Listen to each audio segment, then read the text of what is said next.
അസ്സലാമലൈക്കും. അച്ചോസ് ടൈമിൻ്റെ പുതിയൊരു വീഡിയോയിലേക്ക് എല്ലാവർക്കും സ്വാഗതം. ഇന്ന് നമ്മളൊരു ഈവനിങ് വ്ളോഗാണ് കാണിക്കുന്നത്. ഒരു half day in my life എന്ന് പറയാം. അപ്പോൾ ഇത് നമ്മളെ മിറാജ് നോമ്പുണ്ടല്ലോ, റജബ് 27 ആ ഒരു നോമ്പ് എടുക്കേണ്ടതിൻ്റെ തലേ ദിവസം എടുത്തിട്ടുള്ള ഒരു വീഡിയോ ആയിരുന്നു ഇത്. എൻ്റെ വീട്ടിലൊക്കെ പണ്ട് മുതലേ നമ്മൾ റജബ് 27, ബറാത്ത് രാവ്, അറഫ നോമ്പ് ഇങ്ങനെയുള്ള വിശേഷപ്പെട്ട ദിവസങ്ങളിലൊക്കെ എന്തെങ്കിലും മധുരം ഉണ്ടാക്കുക. കൂടുതലായിട്ടും ഉണ്ടാക്കുക നമ്മളെ പിടിപ്പായസം ഉണ്ടല്ലോ, പിടിക്കറി, അതാ ഉണ്ടാക്കുക. അപ്പോൾ ഞാൻ മുൻപ് നമ്മൾ ആ ഒരു വീഡിയോ ഇട്ട സമയത്ത് ഞാൻ പറഞ്ഞിട്ടുണ്ടായിരുന്നു, അങ്ങനെയുള്ള വിശേഷ ദിവസങ്ങളിൽ മാത്രം ഉണ്ടാക്കുന്നതായതുകൊണ്ട് തന്നെ ആ ഒരു പിടിപ്പായസമൊക്കെ ഭയങ്കര ഇഷ്ടമായിരിക്കും. നമുക്ക് എല്ലാ സംഭവങ്ങളും ഡെയിലി കഴിക്കുന്ന സമയത്തായിരിക്കില്ല നമുക്കൊരു മടുപ്പ് വരിക. അപ്പോൾ ഈ ഒരു വിശേഷപ്പെട്ട ദിവസങ്ങളിൽ മാത്രം കിട്ടുന്നത് കൊണ്ട് തന്നെ ആ ഒരു പിടിപ്പായസത്തിനോട് എന്തോ ഒരു ഇഷ്ടമാണ്. പക്ഷേ അത് ഉണ്ടാക്കിയെടുക്കാൻ കുറച്ചൊരു ബുദ്ധിമുട്ടുള്ളത് കൊണ്ട് തന്നെ ഇന്ന് നമ്മൾ റജബ് 27 സ്പെഷ്യലായിട്ട് ഉണ്ടാക്കിയെടുക്കുന്നത് കുമ്പളം വിരകിയതാണ് കേട്ടോ. കുമ്പളം വിരകിയത് എന്ന് പറയുമ്പോൾ എത്ര പേർക്കറിയാം? ഇപ്പോഴത്തെ പുതിയ കുട്ടികൾക്കൊക്കെ അറിയാൻ ചാൻസ് കുറവായിരിക്കും അല്ലേ. പണ്ടൊക്കെ ഇടയ്ക്കിടയ്ക്ക് ഉണ്ടാക്കുന്ന ഒരു സാധനമാണ് ഈ ഒരു കുമ്പളം വിരകിയത്. കുമ്പളം വിരകിയതെന്ന് ഞാനീ പറയുന്നത് നമ്മളെ മത്തനുണ്ടല്ലോ, പംകിൻ, അത് വെച്ചിട്ടുള്ളതാണ്. പക്ഷെ മത്തനാണ് ഉണ്ടാക്കുന്നത് എന്നുണ്ടെങ്കിലും അതിന് കുമ്പളം വിരകിയത് എന്നാ പേര്. അതെന്തുകൊണ്ട് അങ്ങനെ എനിക്കറിയില്ല കേട്ടാ. ഇനിയിപ്പം എല്ലാ നാട്ടിലും ഇതിന് ഈ ഒരു പേര് തന്നെയാണോ പറയുന്നതെന്നും എനിക്കറിയില്ല. അങ്ങനെ എന്തെങ്കിലും വേറെ പേരുണ്ടെന്നുണ്ടെങ്കിൽ കമൻറ്റ് ചെയ്യാൻ മറക്കണ്ട കേട്ടാ. ഇതിൽ ഞാനിപ്പോൾ ഈ ഒരു റെസിപ്പി വീഡിയോ മാത്രമല്ല കാണിക്കുന്നത്, നമ്മളൊരു ഈവനിങ് റൊട്ടീനും കാര്യങ്ങളൊക്കെയാണ്. നമ്മളെ ഈ ഒരു ഇൻഡോർ പ്ലാന്റ്സ് വെക്കുന്ന സമയത്ത് അത് നമ്മൾ മെയിൻറ്റെയിൻ ചെയ്ത് കൊണ്ടുപോകാന്ന് വെച്ചാൽ ഭയങ്കര ബുദ്ധിമുട്ടല്ലേ. പക്ഷേങ്കിലോ ഈ ഒരു പ്ലാന്റ് ലവേഴ്സൊക്കെ ആണെന്നുണ്ടെങ്കിൽ നമുക്കിത് ഇല്ലാതെ പറ്റുകയില്ല. എൻ്റെ അടുത്തുള്ള ഈ ഒരു മണി പ്ലാന്റ്സ് ഒക്കെ ഞാൻ വെള്ളത്തിലാണ് പ്ലേസ് ചെയ്തിട്ടുള്ളത്. വെള്ളത്തിൽ വെക്കുന്ന സമയത്താണ് എനിക്ക് കുറച്ചുകൂടി ഹെൽത്തി ആയിട്ട് ഈ ഒരു പ്ലാന്റ്സിനെ തോന്നിയിട്ടുള്ളത്. പിന്നെ നമ്മൾ ഈ ഒരു വെള്ളത്തിൽ വെക്കുന്ന സമയത്ത് ഒരു 10-12 ദിവസത്തിൻ്റെ ഉള്ളിൽ നമ്മൾ വെള്ളം ചേഞ്ച് ചെയ്തിട്ട് ആ ഒരു ബോട്ടിലൊക്കെ വാഷ് ചെയ്ത് അതിൽ നമ്മൾ മണി പ്ലാന്റിൻ്റെ ആ ഒരു ലീഫൊക്കെ കഴുകി വെച്ച് കൊടുക്കുക. പിന്നെ ഈ ചെറിയ പോട്ടിലൊക്കെ വെക്കുന്ന മണി പ്ലാന്റ് ഒരുപാടങ്ങ് നീണ്ടു പോവാതിരിക്കാൻ അതിന്റെ വേര് ചെറുതായിട്ടൊന്നങ്ങ് കട്ട് ചെയ്ത് കൊടുത്താൽ നമുക്കത് നല്ല ബുഷി പോലെ ഇരിക്കുക. പിന്നെ ഇതാ നമ്മളെ തോട്ടത്തിൽ ഉണ്ടായ ചെട്ടിപ്പൂവാണ് ഇതിപ്പോ ഞാൻ 3-4 ദിവസമായി കൊണ്ടുവന്ന് വെച്ചിട്ട് ഒരിത്തിരി വെള്ളത്തിൽ ആ ഒരു തണ്ട് ഇറക്കി വെച്ചു കൊടുത്തത്. ഇപ്പം ചെറുതായിട്ടൊന്ന് വാണ്ടി വരുന്നുണ്ട്.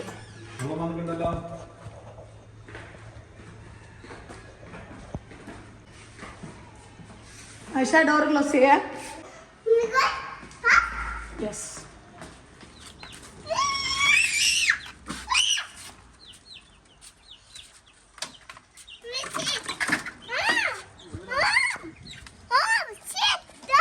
Yes, miss it. Idhar ee match kuda kondittund.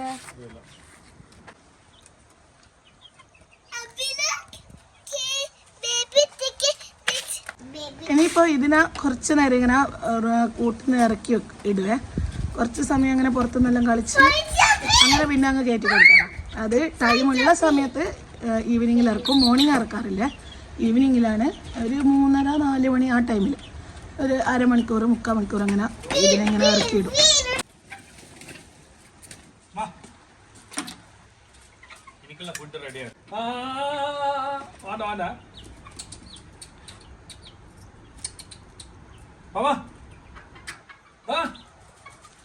വെറുതെ പേടിപ്പിക്കുക.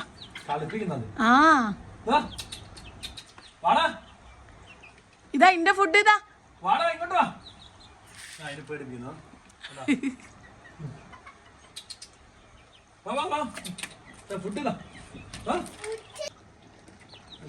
പേടിയില്ലേ? എന്റെ പേടിയാണ് പോയോ?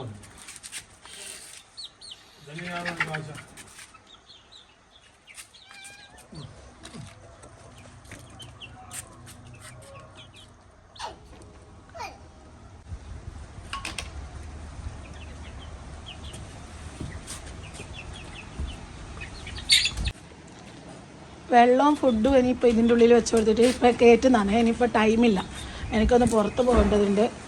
അതുപോലെ നമ്മളെ ആ ഒരു കുമ്പള പായസം ഒന്ന് വിരകണം. അതിന് തേങ്ങ കിട്ടിയിട്ടില്ല. തേങ്ങ കിട്ടിയിട്ട് വേണം ചെയ്യാൻ. ഞാൻ വേസ്റ്റ് കൊണ്ടുപോയിട്ടിട്ട് വാ.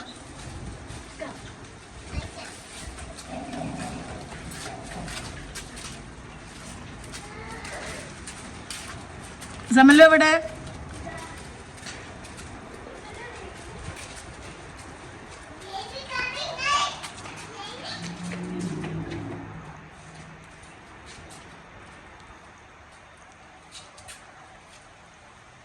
ഇതിന് കഴിച്ച ശേഷമാണ് കോഴിക്കുട്ടികളെങ്കിൽ ഉള്ളിൽ കാറ്റുള്ളൂ.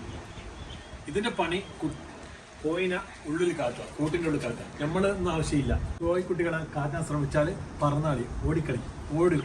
പക്ഷെ ഇതിനെ പേടി കൊണ്ട് എല്ലാം ഉള്ളിൽ കാറ്റും. ഇത് മുഴക്ക് തന്നെ കോഴിൻ്റെ വേക്കെ തന്നെ ഓടിയിട്ട് എല്ലാത്തിനും ഉള്ളിൽ വേസ്റ്റ് ഇട്ടാ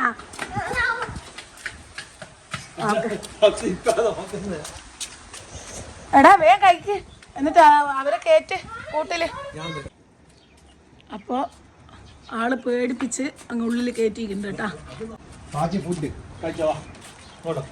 ഇതിനെ ഞങ്ങൾ കയറ്റിയിട്ടുണ്ട്. ഇനിയിപ്പോൾ ടൈമില്ല, നമുക്ക് ഈ സ്റ്റെപ്പ് ഒന്ന് ക്ലീൻ ചെയ്യണം. വാ വാ വാ വാ ജമൽ കം ഹിയർ കം. അവിടെ വന്നോട്ടെ. നമ്മൾ കേറ്റിൻ്റെ ഇവിടെ എല്ലാം ഒന്ന് ക്ലീൻ ചെയ്യണം.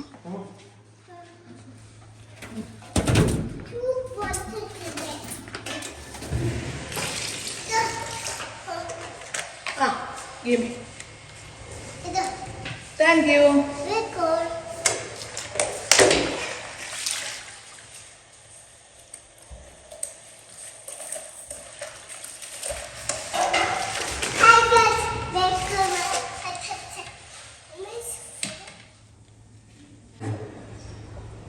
നമ്മുടെ പൂച്ച കിടക്കുന്ന സ്ഥലം ഇതാണ്.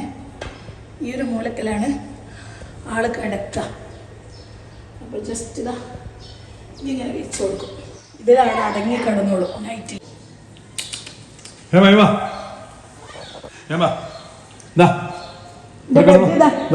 നൈറ്റിലന്നേ കിടക്കും. ഇപ്പം കിടക്കൊന്നുമില്ല. ആ അവിടെ കിടന്നോ. ഫുഡ് കഴിച്ചാലേ എനിക്ക് കിടന്നോ.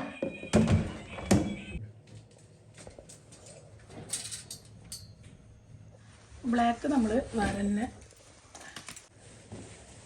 യൂണിഫോമൊക്കെ വെച്ചിട്ട്. ആയിഷ എൻ്റെ യൂണിഫോം അവിടെ. ആ ഓക്കെ ഓക്കെ.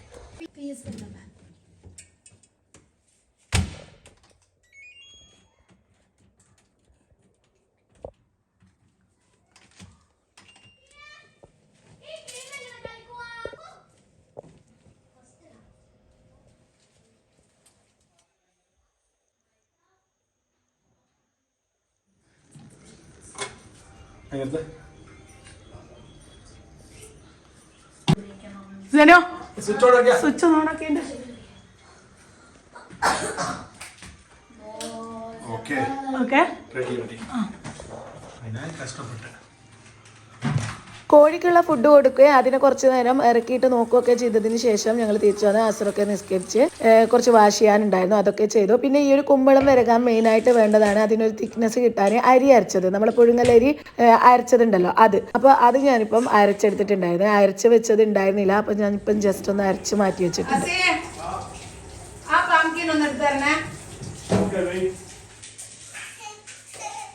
എത്ര ദിവസമായി വെച്ചിട്ട്. I need your help. ഇതൊന്ന് കട്ട് ചെയ്ത് തരണം. കട്ട് ചെയ്തിട്ടില്ല, അതിന്റെ തോല് പൊക്കുമല്ലോ നമ്മള്.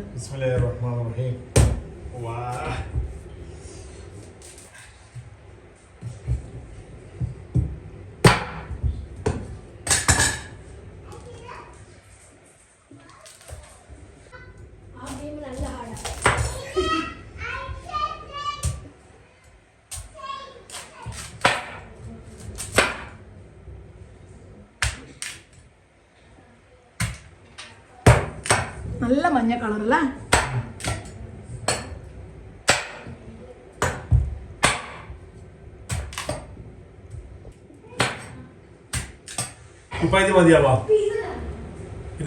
കുറച്ചുകൂടി എടുത്തു. എന്താ നമുക്ക് അപ്പുറത്തെല്ലാം കൊടുക്കണ്ടേ. ഫുള്ള് കുക്കറിൽ കൊള്ളും അതല്ലേ. രജവിരത്തിന്റെ വകയിലുള്ള മധുരം കുമ്പളം വിരകിയത് എനിക്ക് ഭയങ്കര ഇഷ്ടമുള്ളൊരു സാധനമാണ്.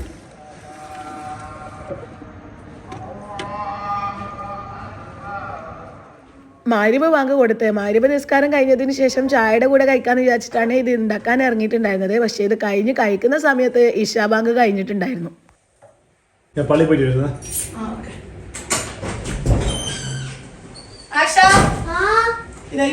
ഫ്രിഡ്ജിൽ വെച്ചോ. ഇതിനെടുക്കുന്ന തേങ്ങ നല്ല ഫ്രഷ് തേങ്ങയായിരിക്കണം, ചിരകിയ തേങ്ങ. ഞാനിവിടെ ഓൾറെഡി ഒരാളോട് ഓർഡർ ചെയ്തിട്ട് അവർ കൊണ്ടുവരുത്താതെ എനിക്ക് സാധാരണയായിട്ട് തേങ്ങ. പക്ഷെങ്കിൽ അവർ വരാൻ ഈ ഒരു ലക്ത ഏരിയയിലൊക്കെ വരാൻ രാത്രി 10-10:30 ഡെലിവറി ചെയ്യാൻ. പക്ഷെ ഞാൻ ഒരു 2 ദിവസം മുന്നേ തന്നെ ഓർഡർ കൊടുത്തിട്ടുണ്ടായിരുന്നു. എന്നിട്ടും അവരെത്താൻ ലേറ്റായി പോയിട്ടുണ്ടായിരുന്നു. അതുകൊണ്ട് തന്നെ റവാബി പോയിട്ട് ഫ്രഷ് തേങ്ങ വാങ്ങി അത് കൊണ്ടുവന്ന് ചെരുകിയിട്ടൊക്കെയാണ് പിന്നെ ഇത് ഉണ്ടാക്കിയത്. പിന്നെ ഈ ഒരു വലിയ മത്തനെ പറ്റി പറഞ്ഞില്ലല്ലോ. ഇതെൻ്റെ കയ്യിൽ കിട്ടിയിട്ട് ഒരു 2-3 ആഴ്ചയുടെ മുകളിലായേ. ഞങ്ങളൊരു ഫാമിൽ പോയ സമയത്ത് അവിടുന്ന് അവർ തന്നതായിരുന്നു ഈ ഒരു വലിയ മത്തൻ. ഇത് കണ്ടപ്പോഴേ ഞാൻ പറഞ്ഞിട്ടുണ്ടായിരുന്നു നമുക്ക് ഇതിനെ കൊണ്ട് കുമ്പളം വരകാം. പക്ഷെ അത് കൊണ്ടുവന്ന ഉടനെ തന്നെ ഉണ്ടാക്കിയെടുക്കാനാണെന്നുണ്ടെങ്കിൽ കിച്ചണിൽ നോക്കുമ്പോൾ ഒരു ദിവസം ശർക്കര ഉണ്ടാവില്ല, അല്ലാന്നുണ്ടെങ്കിൽ പുറത്തുനിന്ന് അരി ഉണ്ടാവില്ല, പിന്നെ അരച്ച അരി ഉണ്ടാവില്ല. അങ്ങനെ നീണ്ടു പോയിട്ട് അവസാനം റജബ് 27 നമ്മൾ ഈ ഒരു മത്തൻ കട്ട് ചെയ്തിട്ട് ഇത് ഉണ്ടാക്കിയെടുക്കാൻ. പിന്നെ ഈ ഒരു കുമ്പളം വരകിയത് എനിക്കിഷ്ടം നല്ല യെല്ലോയിഷ് കളറായിട്ടാണ്. അപ്പോൾ അങ്ങനെ ഉണ്ടാക്കിയെടുക്കണം എന്നുണ്ടെന്നുണ്ടെങ്കിൽ ഇതുപോലെ ലൈറ്റ് ബ്രൗൺ കളറിലുള്ള ശർക്കര തന്നെ എടുക്കുക. നല്ല ഡാർക്ക് കളർ ശർക്കരയാണ് എടുക്കുന്നത് എന്നുണ്ടെങ്കിൽ കുറച്ച് ബ്രൗണിഷ് കളറിലാണ് നമ്മൾ ഈ ഒരു കുമ്പളം വരകിയത് ഉണ്ടാവുക. ഇതിപ്പോൾ മധുരത്തിന് ആവശ്യമായിട്ട് ഒരു 4 ആണി ശർക്കര ഒരിത്തിരി വെള്ളത്തിൽ ഉരുകാൻ വേണ്ടി വെക്കുന്നുണ്ട്. അതിൻ്റെ കൂടെ തന്നെ നമ്മൾ കുമ്പളം വേവിക്കാനും വെച്ച് കൊടുത്തിട്ടുണ്ട്. ചെറിയ പീസായിട്ട് കട്ട് ചെയ്തിട്ട് ഒരിത്തിരി വെള്ളത്തിൽ കുക്കറിൽ വേവിച്ചെടുക്കാം. അത്യാവശ്യം നല്ല രീതിയിൽ വെള്ളം ഇറങ്ങുന്ന സാധനമാണ് ഈ ഒരു മത്തന്. അപ്പോൾ അതുകൊണ്ട് തന്നെ കുറച്ച് വെള്ളം മാത്രം ഒഴിച്ചു കൊടുത്താൽ മതിയേ. എന്നിട്ട് ഒരു 1-2 വിസിൽ ഹൈ ഫ്ലെയിമിൽ തന്നെ വെച്ച് കൊടുക്കുക. പെട്ടെന്ന് വേവുന്ന സാധനമാണല്ലോ. അപ്പോൾ വെന്ത് കഴിഞ്ഞിട്ട് ഞാനിപ്പോൾ കുറച്ച് വലിയ പാത്രത്തിലേക്ക് മാറ്റിയിട്ടുണ്ട്. ഇത് കുറേ ഉള്ളതുകൊണ്ട് ഇനി ഇത് ഒരു തവി വെച്ചിട്ട് നല്ലോണം ഉടച്ചെടുക്കുന്നുണ്ട്. നന്നായിട്ട് തന്നെ വെന്തിട്ടുണ്ടാവുക, പെട്ടെന്ന് വേവുന്നതാണല്ലോ. എന്നാലും അതിൽ കഷ്ണങ്ങൾ കടിക്കാൻ കിട്ടാത്ത തരത്തിൽ ഇത് വിരകി എടുക്കുകയാണല്ലോ ചെയ്യുന്നത്. അപ്പോൾ അത് നല്ലോണം ഒന്നങ്ങ് ഉടച്ചു കൊടുക്കുന്നുണ്ട്.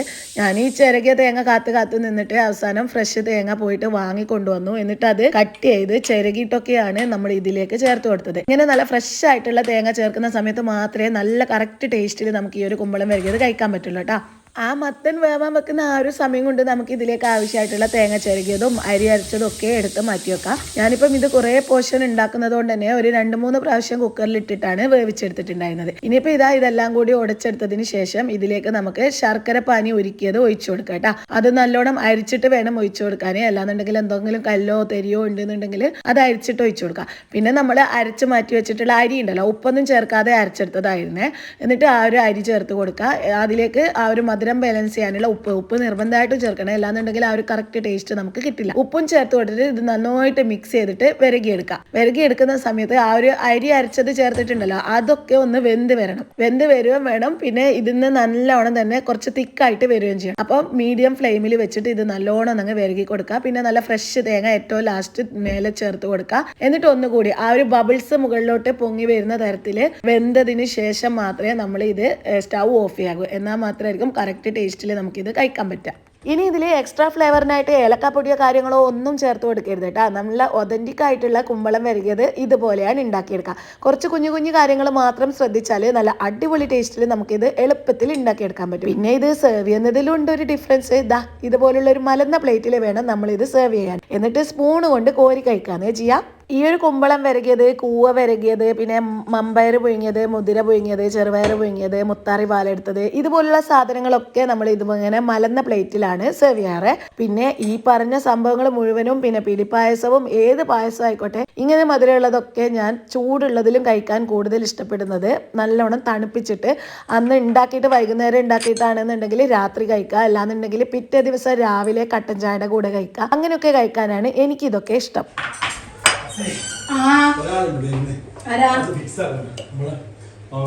അപ്പം ഞാനിതൊക്കെ എല്ലാ പ്ലേറ്റിലും സെർവ് ചെയ്ത് വെച്ചിട്ടുണ്ടായിരുന്നു. അപ്പോൾ അൺഎക്സ്പെക്റ്റഡ് ആയിട്ട് റൂമിൽ ഒരാൾ വന്നിട്ടുണ്ടായിരുന്നു, നമ്മളെ അക്വേറിയത്തിൻ്റെ ഫിൽറ്റർ മാറ്റാൻ വേണ്ടിയിട്ട്. അപ്പോൾ ആ ആൾക്കും കൊടുത്തിട്ടുണ്ടായിരുന്നു ഇത്. പിന്നെ ഇതിൻ്റെ കൂടെ കഴിക്കാൻ ഏറ്റവും നല്ലത് മധുരം ഒന്നും ഇടാത്ത കട്ടൻ ചായയാണ്. അതും ഒരുപാട് കടുപ്പമൊന്നും ഇല്ലാത്ത നല്ല ലൈറ്റ് ആയിട്ടുള്ള കട്ടൻ ചായയുടെ കൂടെ അടിപൊളി കോംബോ ആണ് കേട്ടോ ഈ ഒരു കുമ്പളം വരകിയത്. ഞങ്ങൾക്ക് ഒട്ടും നിർബന്ധം ഇല്ലാത്തൊരു സംഭവമാണ് ഈ ഒരു വൈകുന്നേരത്തെ ചായ. അധിക പേർക്കും ഭയങ്കര അഡിക്ഷൻ ആയിരിക്കും അല്ലേ. നാട്ടിലൊക്കെ പ്രധാനമായിട്ടും ഈ 4 മണിക്കും മഗ്‌രിബിന്റെ 6 മണിക്കൊക്കെ നിർബന്ധമായിരിക്കും അല്ലേ ചായയൊക്കെ. ഞങ്ങൾക്ക് ഒട്ടും താല്പര്യം ഇല്ലാത്തൊരു സംഭവമാണിത്. പിന്നെ ഇപ്പം റജബ് 27 ആയതുകൊണ്ടും പിന്നെ നോമ്പൊക്കെ ആണെന്നുണ്ടെങ്കിലൊക്കെയാണ് ഞങ്ങൾ ഇതുപോലുള്ള വൈകുന്നേരത്തെ ചായ കൂടിയുള്ളൂ. നമ്മൾ അക്വേറിയത്തിലെ ഫിൽറ്റർ അധികം വർക്ക് ചെയ്യുന്നുണ്ടായിരുന്നില്ലേ, അതുകൊണ്ടായിരുന്നു ഇടയ്ക്കിടയ്ക്ക് ഇതിങ്ങനെ ഡേർട്ടി ആയിട്ട് നമുക്ക് ക്ലീൻ ചെയ്യേണ്ടി വന്നിട്ടുണ്ടായിരുന്നത്. എന്നിട്ട് ഇപ്പം പുതിയ ഫിൽറ്റർ വാങ്ങിയിട്ട് അയാൾ വന്നിട്ട് ഫിറ്റ് ചെയ്ത് തന്നതാണ്. അവർ ചായയൊക്കെ കുടിച്ച് പോയതിന് ശേഷം ഞങ്ങൾ കഴിക്കാൻ വേണ്ടിയിട്ട് ഇരുന്നു. ഈ ഒരു സമയത്ത് ഇശാ നിസ്കാരമൊക്കെ കഴിഞ്ഞിട്ടുണ്ടായിരുന്നു കേട്ടോ. ഞങ്ങള് കുമ്പളം വരകിയത്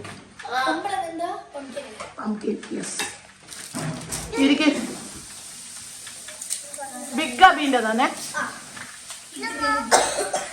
നെമ്മുനതാ സ്മോളില്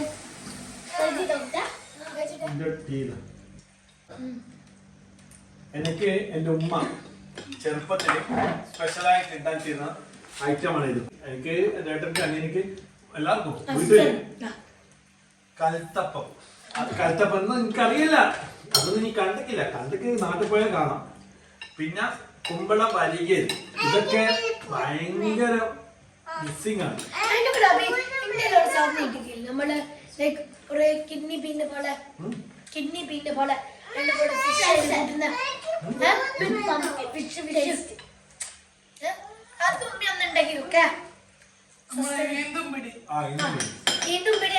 അതൊക്കെ ഒരുപാട് ഇപ്പൊ നാട്ടില് കാണൽ കുറവാണ്. നല്ല ആടുണ്ടാക്കാൻ